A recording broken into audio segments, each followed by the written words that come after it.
So we're here in Chicago, so a little bit of a different view than normal. So one of the joys of moving transcontinentally was that we were locked out of our Brazilian bank account when we left the country. Yay! So we have all the money from selling all of our stuff, minus 8 suitcases worth, in our Brazilian bank account.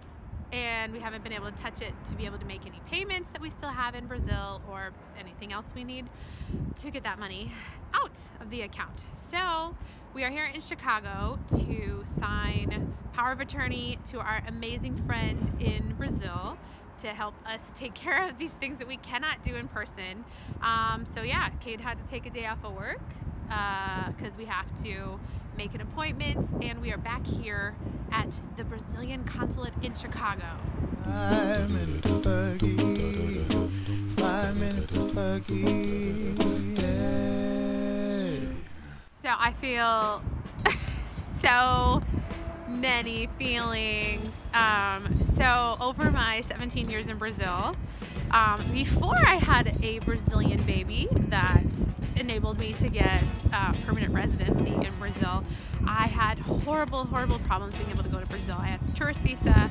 I finally was able to get a student visa. I was studying in Brazil, but it required so many trips in person to the Brazilian consulate that I knew the people who were like running it.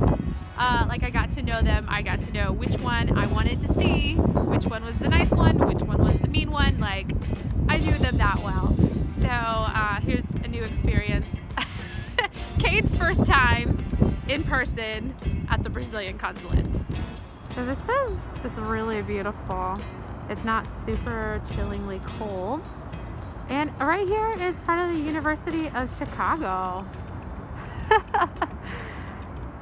And speaking of colleges and my current rant about them, we watched Yes, I Love You Part 3. And it's all about her going to college and choosing a different college and how that's such a life-changing event and how it means they might not be together and blah, blah, blah. And I'm like, it doesn't matter anymore. It's all online. Don't think you have to move across the country to get to the college you really want to go to. Anyways, I don't know. I feel like with COVID, we're gonna look at university learning differently. It's not the same anymore. Caid was able to do all he needed to do. We got yummy food, and guess where we're at?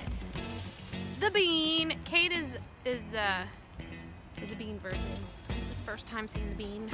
But apparently we can't go under it and get a cute little photo anymore because COVID.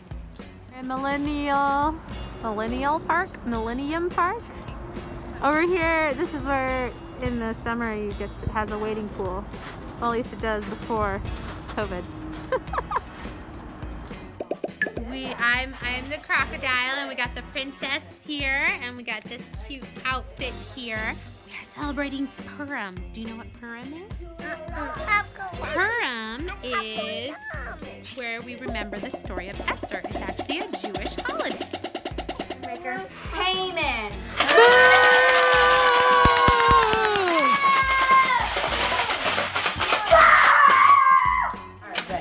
So for Purim, you read the story of Esther and you say boo for Haman, yay for Mordecai, and aw for Esther. And you make baskets, gift baskets to give to people. And you make cookies. They're special. What are the name of the cookies? And they're not normal. Haman hats. Haman hats. And they're not normal. Something like that. It's like triangle cookies that are really delicious. Story of Esther. Aww. Yeah, so Vashti, the other queen, got thrown out. And then they had a beauty contest and all the ladies came.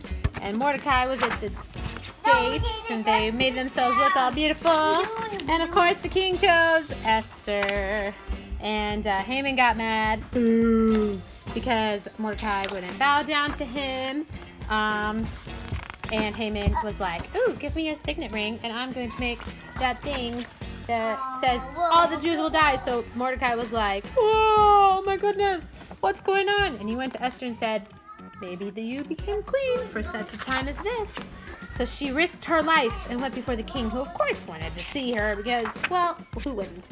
And then Haman was like, guess what? I get to go to dinner with the queen and the king. That's because I'm so cool. And then I'm going to hang Mordecai on that thing because I don't like him. Mordecai! But the king couldn't sleep, and he had them read the story about how Mordecai had actually saved his life, and he wanted to honor Mordecai, and he made Haman do it, who was not happy about it at all. And then that night at dinner, Esther was like, please save my life.